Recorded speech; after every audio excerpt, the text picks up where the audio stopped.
ये बोलती है आधे बोलूं बस इन्हें खाने से पहले हाथ धोने की आदत नहीं है। मैं पंडित राजेंद्र नौटियाल, मुख्य पुजारी वासुदेवता हनोल और चालदा महाराज। और ये चालदा महाराज है ना, इसका नाम ही चालदा महाराज है, ये चलायमान है। ले लिया है तो अभी आप देख सकते हो कि वो कितनी प्यारी लग रही है। तो ये घाघरा है और ये इसकी कमीज है और ये ढाटू है। ये शिलालेख है, यहाँ से आपको कुछ नहीं दिखेगा, पर आप बिल्कुल पास से जाएंगे तो आपको यहाँ पर बिल्कुल एकदम बारीक गढ़े हुए जो ब्राह्मी और लिपि है, प्राकृत लैंग्वेज है, उसमें बहुत गढ़े हुए बारीक एकदम महीन शब्द रसोई घर में आ गए हैं भंडारा ग्रहण करने के लिए। और भंडारे में ये गरम गरम पूरियाँ, इसके साथ साथ हलवा है, छोले की सब्जी है और साथ में ही इस सुंदर से लोटे में पानी दिया गया है।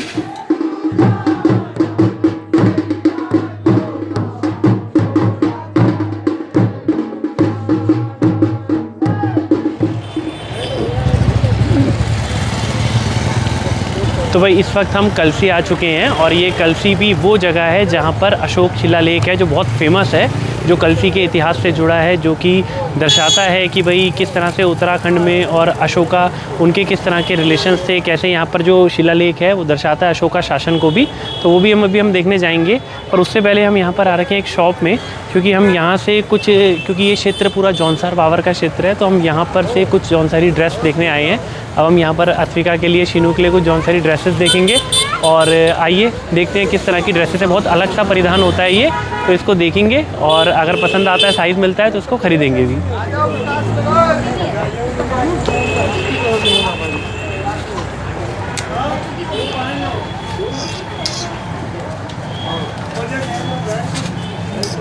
फिर अच्छा लगेगा तो आगे और हाँ फिर लेंगे हम और भी।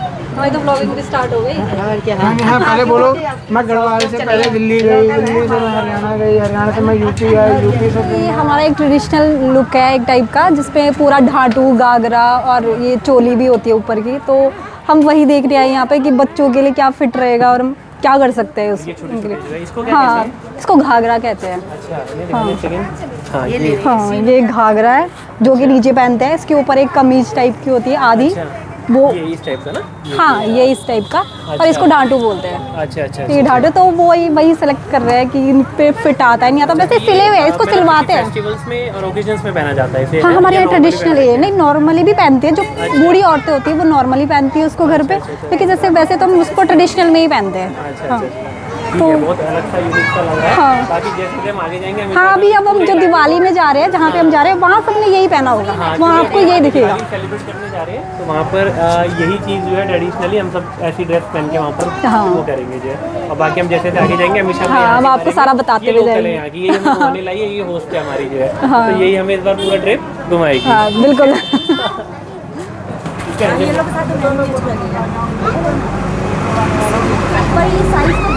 तो हमने ये पूरा लुक ले लिया है, तो अभी आप देख सकते हो कि वो कितनी प्यारी लग रही है। तो ये घाघरा है और ये इसकी कमीज है और ये ढाटू है। कलसी की ये दुकान पूरे जौनसार क्षेत्र की इकलौती ऐसी दुकान है जहां पर आपको बच्चों के लिए ये ढाटू और जौनसारी ड्रेस मिल पाएगी। वैसे तो दुकानें बहुत सारी हैं, पर वहां पर आपको वयस्क लोगों के लिए ड्रेसेस मिलेंगी, पर इस शॉप में आप बच्चों के लिए ड्रेसेस बनवा भी सकते हैं और यहां से रेडीमेड खरीद भी सकते हैं। अगर प्राइसेस की बात करें तो ये ड्रेसेस 1000 रुपये से स्टार्ट हो जाती हैं और फिर जिस तरीके का मटीरियल आप यूज़ करते हैं उसके हिसाब से प्राइस बढ़ता जाता है।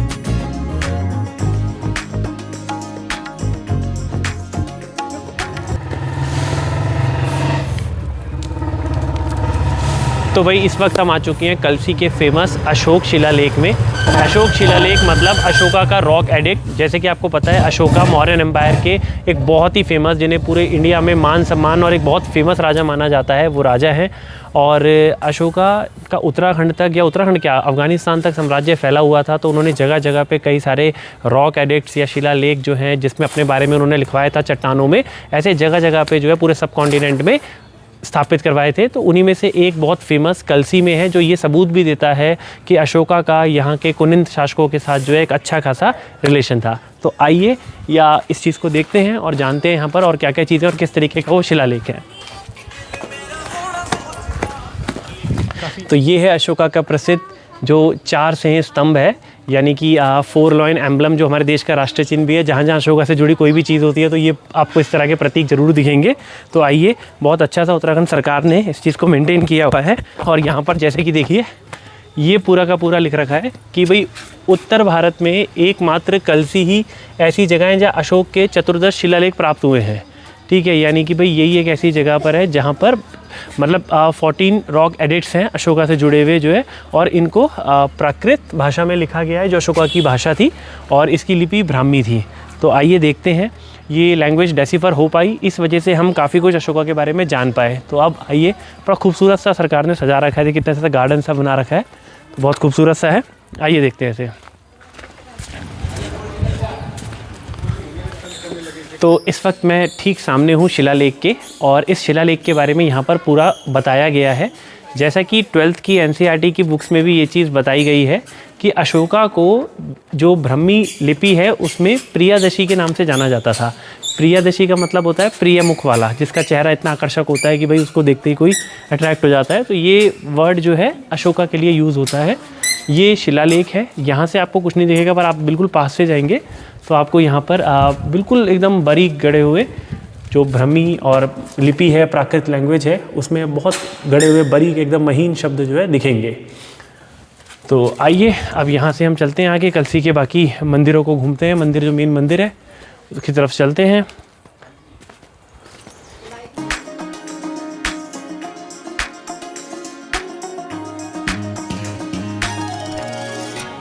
कालसी को आप जौनसर पावर का प्रवेश द्वार भी मान सकते हैं। यहाँ से आगे जौनसर पावर का मुख्य क्षेत्र शुरू हो जाता है। बेहद खूबसूरत से पहाड़ और उसके बीच में अलग अलग गांव।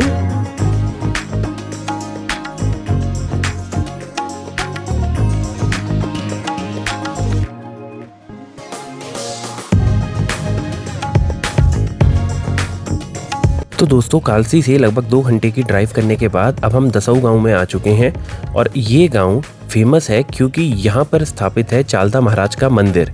चालदा महाराज जो महासू भगवान 4 भाइयों में से एक हैं, उनका मंदिर यहाँ पर है।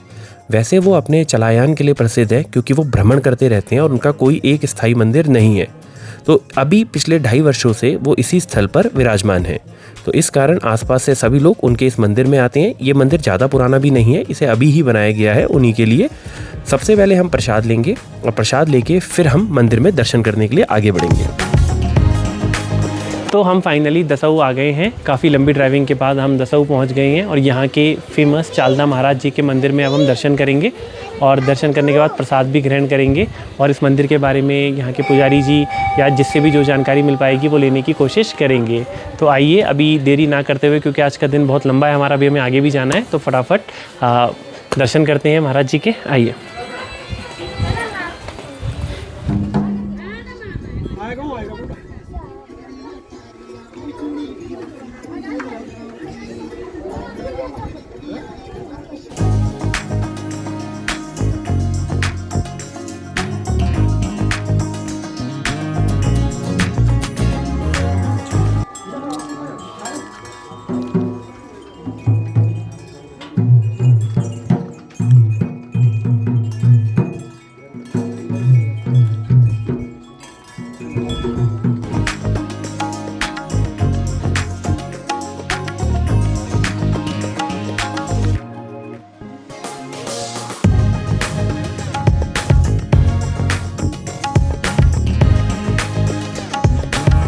पंडित जी नमस्कार। नमस्कार। पंडित जी, हम बड़ी दूर से यहाँ पर आए हैं, पूरा गढ़वाल कुमाऊँ घूमते हुए जो है आप जौनसार के क्षेत्र में आए हैं घूमने के लिए।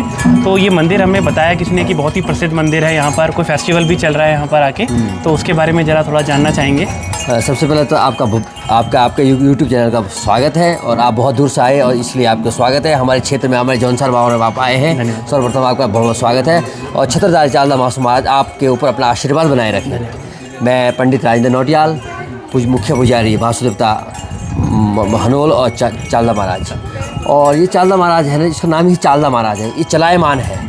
ये क्या है कि ये अभी यहाँ है, यहाँ जो 2.5 साल रहा है, सबसे बड़ा प्रभाव से यहाँ पिछले 2-2.5 साल से यहाँ रह रहे हैं, वरना 1-1 साल के लिए जाते हैं। और मंगशीर के महीने में नवंबर का महीना है रहता है, मंगशीर बोलते हैं जी। जैसे हमारा गते के हिसाब चलता है हमारे यहाँ जैसे संक्रांति से शुरू होता है जी। तो मंगशीर के महीने में देवता निकलते हैं प्रवास के लिए। पर अब जाएंगे सिरमौर हिमाचल, जहाँ पहली बार जा रहे हैं वहाँ इतिहास में, इससे पहले कभी गए नहीं थे वहाँ। जी जी जी। क्योंकि यहाँ से वापस 10 वहाँ जाते थे मशक, और इस बार पहली बार वहाँ जा रहे हैं। और वहाँ जो ना इतिहास में पहली बार जा रहे हैं, लगभग जो ना महाराज के साथ है 15 से 20 हज़ार लोग होंगे जो महाराज की पालकी है अंदर। जी जी जी। पालकी के साथ जाते हैं और महाराज कारिंदे 5-1 हज़ार तो कारिंदे हैं, महाराज से जुड़े हुए लोग हैं जी। अन्य आस्थावान जितने हमारे 6 जौनसार के लोग इकट्ठे होकर और हिमाचल के भी इकट्ठे होकर साथ चलेंगे। ये शायद ये प्रिपरेशन जो ढोल ढमाऊ ये सब जो हो रहा है यार, ये तैयारी चल रही है। अच्छा, ये देखो, ये तैयारी चल रही है और क्योंकि अब नई जगह जा रहा है तो नई इस तरह से तैयार हो रहा है ये। जी जी जी जी। 8 दिसंबर को देवता यहाँ से बाहर निकलेंगे जी। यहीं छत्ता वहाँ लगेगा महाराज का, यहीं रहेगी 1 साल बाहर रहेंगे एक दिन। जी जी जी। उसके बाद एक घर है जी। इनके घर में एक दिन उन्होंने पूजा है ना। नीचे गांव है भूपेऊ, अच्छा फिर जी। वहाँ होगा जी। फिर मयार है, इस तरह 6 पड़ाव है। 6 पड़ाव है जी। 14 तारीख को देवता पश्चिमी पहुँचेंगे सिलाई। हाँ, जहाँ महाराज ने जाना है वहाँ भव्य तैयारी चल रही है पिछले 3 साल से। अच्छा जी, उनके स्वागत के लिए वहाँ व्यवस्थाएं बनाने के लिए। जी जी। 1 साल में लोग तमाम यात्री आते रहते हैं, कम से कम उस दौरान जो ना 2-4 लाख लोग आएंगे अरे वाह दर्शन करने ना। उस दौरान तो नहीं, पूरा 1 साल के टर्नओवर में जी जी जी पीरियड में, तो उसमें आते रहेंगे लोग जब तक वो वहाँ पर उसके दर्शन करने के लिए आसपास के गाँव के सब लोग जो है आते रहेंगे। 3-4 लाख लोग आएंगे। जी जी। और उस दिन भी ना वहाँ 40,000 लोगों की व्यवस्था होगी। 40,000 लोगों की व्यवस्था। जी जी जी जी। पंडित जी बहुत बहुत धन्यवाद, आपने मंदिर के बारे में बहुत कुछ बताया। हमें कुछ नॉलेज नहीं थी, हम आए, आपने टाइम दिया, समय दिया, हमारे पूरे क्षेत्र के लिए हमारा कुल इष्ट देवता है, न्याय प्रिय देवता है। और जो भी मन्नत मांगेंगे आपकी निश्चित पूरी होगी। जी जी। और यहाँ प्रत्यक्ष रूप में जब माली बोलते हैं हम, इसमें देवता प्रकट होते हैं। अगर अपने बारे में पूछना चाहे तो वो अपने बारे में बता देंगे कि क्या है, कैसे, आप कहाँ से आए, क्या है, आगे आगे फ्यूचर क्या होगा। ये हमारे कुल इष्ट देवता मासु देवता बोलते हैं प्रत्यक्ष रूप में, ये किसी प्रकट होते हैं जी। अच्छा, इनकी यहाँ की विशेषताएं हैं। और यहाँ हमारा ये बाजगी है, ये डोल बाजा पूजा होगी 4 बजे। जी जी जी। यहाँ जो बड़ी पूजा होती है वो 4 बजे होती है। वैसे सुबह 4 बजे होती है पूजा हल्की सी, वो केवल पुजारी करते हैं। उसके बाद अभी और रात को एक पूजा होती है 10 बजे, 3 टाइम की पूजा होती है। पुजारी एक टाइम भोजन करता है पूजा के बाद, और 24 घंटे में एक ही बार भोजन करता है। उसके बाद चाय वगैरह 10 बजे साइन जब पूजा होती है बड़ी पूजा, उसमें उसके बाद पुजारी का व्रत शुरू हो जाता है। अच्छा अच्छा। यहाँ डडवारी है, भंडारी है जो भंडारा का काम करते हैं, ठाणी है जो महाराज की सेवा करते हैं, तमाम एक समूह है। और लोग यहाँ का भंडारा चल रहा है। यहाँ तो जितने भी आए, यहाँ दिन भर आएंगे, यहाँ भोजन की व्यवस्था। अच्छा, पूरे दिन भर। अरे वाह। हाँ, रात तक 11 बजे तक, सिर्फ 3 बजे से लेकर 4 बजे के बीच में तैयारी करते हैं, उस टाइम बंद होता है क्योंकि उस टाइम पूजा का समय होता है। जी जी जी जी जी। अच्छा जी जी, धन्यवाद। फिर तो हम भोजन करके भी जाते हैं। नीचे आप भंडारा करके जाइए, आप भंडारा करके जाइए, जहाँ भी आप चालना महाराज दर्शन करने जाएंगे वहाँ ऐसी व्यवस्था होगी। अच्छा जी, वहाँ दिन भर जाते होंगे, भंडारे की व्यवस्था रहती है। हाँ, हम ऊपर ही जाएंगे। अब यहाँ से हम हनोल होंगे, बाकी सारे पूरे क्षेत्र में घूमेंगे। नहीं, बाकी हम बाशी महाराज देवता है, हनोल हमारे गाँव के वहाँ पुजारी हैं, वो आप हनोल जाइए, वहाँ भी बहुत सुंदर सबसे मुख्य मंदिर जो है ना हनोल, ये सब जी। हाँ, मुख्य मंदिर जो है। ठीक है पंडित जी, बहुत बहुत धन्यवाद। आप हरिओम, जय हो।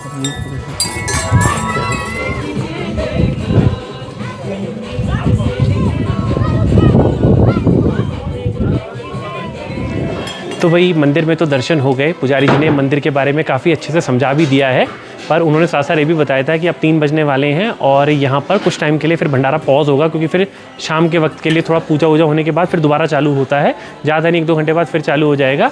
तो अब हम फटाफट पहले भंडारा ग्रहण करते हैं, प्रसाद ग्रहण करते हैं, और फिर आपको यहाँ का अंदर दिखाते हैं किस किस तरीके का प्रसाद मिल रहा है, क्या चीज़ें मिल रही है। और स्वाद तो देखो प्रसाद का हमेशा अच्छा ही होता है, तो उसके बारे में तो कोई नो डाउट। और बाकी फिर किचन भी दिखाएंगे। तो आइए पहले फटाफट भंडारा प्रसाद ग्रहण करते हैं।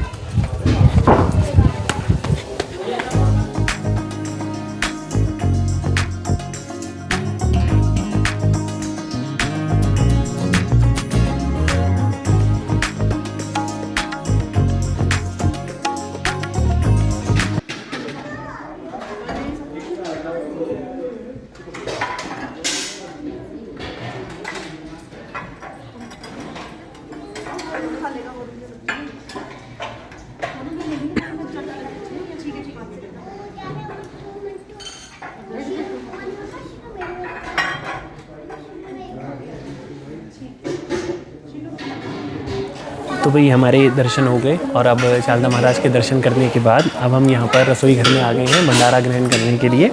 और भंडारे में ये गरम गरम पूरियाँ, इसके साथ साथ हलवा है, छोले की सब्ज़ी है और साथ में ही इस सुंदर से लोटे में पानी दिया गया है। तो इसको हम अब प्रसाद ग्रहण करेंगे।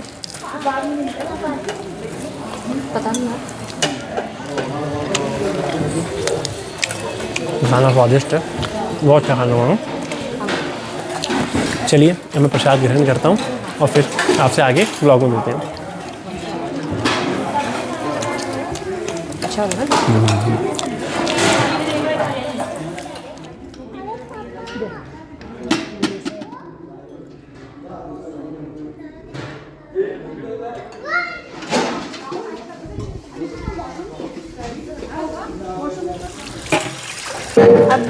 अभी जस्ट हमने भंडारा खाया है।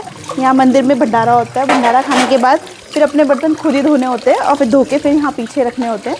जस्ट फिर हम अभी ये बर्तन ही धो रहे हैं। तो मंदिर के भंडारा कक्ष के नीचे ही मौजूद है मंदिर की रसोई, और इस रसोई में प्रतिदिन पूरे दिन भर आप मान सकते हैं कि भाई खाना बनता रहता है। और यहाँ पर बड़े बड़े बर्तनों पे जो यहाँ पर खाना पकाते हैं वो पूरे टाइम यहाँ रहते हैं, उसका ध्यान रखते हैं और बड़े अच्छे से और बहुत ही स्वादिष्ट खाना परोसते हैं।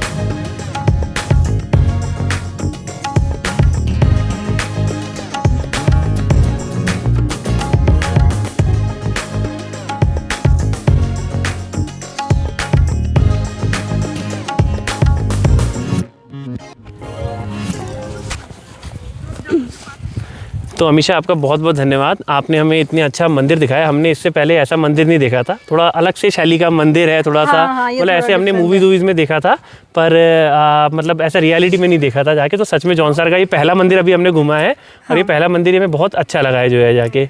हाँ, पहले तो आप कैमरे की तरफ देखिए, कैमरे में आप आएंगे नहीं। हाँ, तो मतलब यही है कि ये मंदिर मतलब अभी 2 साल पहले ही बना था और अभी यहाँ 2 साल पहले ही पालकी आई थी। तो मतलब एक हमारे जो देवता है महासू महाराज के ही पार्ट है, ये भी चार भाई महासू है, तो उसी के एक यहाँ पे चालदा महाराज, वो यहाँ पे अभी आए हुए हैं। तो अभी हम मंदिर के दर्शन करके तो आ गए हैं, बट हम आगे की चीज़ें आपको दिखाएंगे। मंदिर का तो आप देख ही लोगे आगे के पार्ट में। अच्छा, जैसे पुजारी जी ने बताया था कि यहाँ पर 2.5 साल पहले आए थे और हर जगह पे 1-1 साल के लिए वो रहते थे और इसी में 2.5 साल रहे हैं। तो ये मंदिर उसी टाइम पीरियड में बना है, उसी समय के लिए? उससे पहले ये बनना स्टार्ट हो जाता है, जैसे अच्छा। ये बन के पूरा हो जाता है तो उसके बाद यहाँ पे प्रस्थान करते हैं। अभी उससे पहले जो ये देवता था ये समाल्टा में था, जो कि सैया के पास में ही पड़ता है। तो उससे यहाँ पे आया, फिर उसके बाद यहाँ पे अभी 2 साल रहेगा। अभी दिसंबर 8 को ये जा रहा है यहाँ से कहीं, शायद हिमाचल में ही जा रहे हैं कहीं जी। अच्छा, सिरमौर बताया उन्होंने, पंडित जी ने। उन्होंने यही बताया। हाँ। तो वहाँ आप जाएंगे 8 तारीख को, तो यहाँ पे बहुत सारे लोग आएंगे, मतलब बता रहे पंडित जी कि काफी संख्या में लोग आएंगे। अच्छा, और 40-50 हज़ार। ये क्या हो रखा है यहाँ पर? ये जो लोग आएंगे उनके खाने के लिए एक व्यवस्था करके। हाँ, मंदिर का भाई भंडारा बहुत स्वादिष्ट था। अभी हमने खाया था खाना जो है बहुत स्वादिष्ट। भाई हमें तो पूरा जौनसार हमेशा ही घुमा रही है सारा का सारा। सुबह से हमें अभी आज पहला दिन है, आज हमने जो स्टार्ट किया है, अभी आगे भी बहुत हम हमेशा के साथ पूरा घूमेंगे बढ़िया से जाके जो।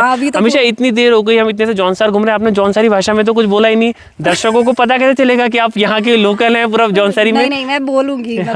तो 1-2 लाइनें जाते जाते जो है, मतलब अब हम यहाँ से नई जगह जा रहे हैं तो एटलीस्ट हम यहाँ मंदिर में इतनी खूबसूरत जगह देखी, तो एटलीस्ट इसकी खूबसूरती के बारे में ही पूरी एरिया के 2 शब्द जौनसारी भाषा में जौनसारी में बताऊंगी, फिर मैं आपको बताऊंगी कि बिल्कुल। हाँ, दर्शकों को समझ में भी आए। तो मतलब यो मंदिर हमारे गांव, मतलब यहाँ का बहुत अच्छा ही मंदिर है, वो तो बांको हुआ। तो आज इस चाहूँ कि तुम सब लोग के आओ और हेरो हमारे जौनसार बहुत अच्छो हो, लेकिन लोग ये तो ज़्यादा ही हो ना करी, एक्सप्लोर ना करी। तो हाँ चाहूँ कि लोग ये तो एक्सप्लोर कर ले, ज़्यादा से ज़्यादा के आ ले। मतलब मेरे कहने का मतलब ये है कि लोगों को पता नहीं है हमारे बारे में, जौनसार के बारे में। तो मैं चाहती हूँ लोग आएँ और देखें कि यहाँ पे भी बहुत अच्छी जगह एक्सप्लोर करने के लिए। तो हम आपको वीडियो में वही दिखाएंगे। आज से हमने वीडियो की स्टार्टिंग की है, तो अभी ये पहला मंदिर है जो हम एक्सप्लोर कर रहे हैं। उसके बाद आगे और बहुत सारे मंदिर हैं। अमीषा ने बताया हमें कि एक सबसे प्रमुख मंदिर जो है महासू देवता का, वो हनोल में है। वो यहाँ से भी बहुत दूर है और बहुत हाइट पे है। तो वहाँ भी हम नेक्स्ट 1 और 2 डे में वहाँ पर भी हम जाएंगे। तो अभी हमारा ये पूरी सीरीज है जौनसार की, जिसमें हम जौनसार के अलग अलग एरियाज को घूमेंगे और हमारी होस्ट अमीषा ही है जो हमें पूरा का पूरा घुमाएगी, बताने की कोशिश करेंगे ताकि आप लोग अच्छे से अगर कभी आओ भी तो हम एक बार मतलब अभी हम चाह रहे हैं कि हम जब हम हनोल के लिए जाएंगे तो हम पूरा ट्रैवल ब्लॉग बनाते हुए चले, ताकि आपको पता चले कि आप कैसे कैसे वहाँ कितना तक पहुँच- खूबसूरत है जौनसार, कितनी चीज़ें हैं यहाँ पर कैसे आके। पहुँचना है। अगर कोई हम ऐसा बना पाए तो हम कोशिश करेंगे। वैसे है। आज का तो हमारा दिवाली का ही ब्लॉग होने वाला है। हाँ, आज भाई हमें हमेशा ने बताया यहाँ पर दिवाली भी होने वाली है। जौनसार की बहुत फेमस बुढ़ दिवाली है, तो उसको भी हम यहाँ पर सेलिब्रेट करेंगे। तो देरी नहीं करते, फिर फटाफट हम हाँ जी, चलते हैं। बिल्कुल, बिल्कुल। चलिए आइए, आपको आगे मिलते हैं। तो दोस्तों अब हम दसऊ से जाएंगे नायरा गांव में। नायरा गांव में हम वहां सेलिब्रेट करेंगे वहां की फेमस बूढ़ी दिवाली, और यहाँ से लगभग आधे घंटे का रास्ता है। और अब हम आपसे व्लॉग में आगे नायरा गांव पहुँच के बात करेंगे। तो फाइनली हम नायरा गांव पहुंच चुके हैं, और काफ़ी थकान भरे दिन के बाद और काफ़ी सारी चीज़ें घूमते घामते हम नायरा गांव आ गए हैं। आज रात को हम यहीं स्टे करेंगे और यहाँ की फेमस जो बूढ़ी दिवाली है उसको भी सेलिब्रेट करेंगे। तो अब इस व्लॉग को ख़त्म करते हैं। नेक्स्ट व्लॉग में हम आपको पूरी यहाँ की दिवाली सेलिब्रेशन दिखाएंगे और क्या क्या चीज़ें यहाँ पर होती है उन सब के बारे में दिखाएंगे। तो अगर आपको ये व्लॉग पसंद आया तो इस वीडियो को लाइक करें, इसे शेयर करें, इस पर कमेंट करें और चैनल को सब्सक्राइब करें। Thank you for watching. घूम के आ गई, इधर घास है।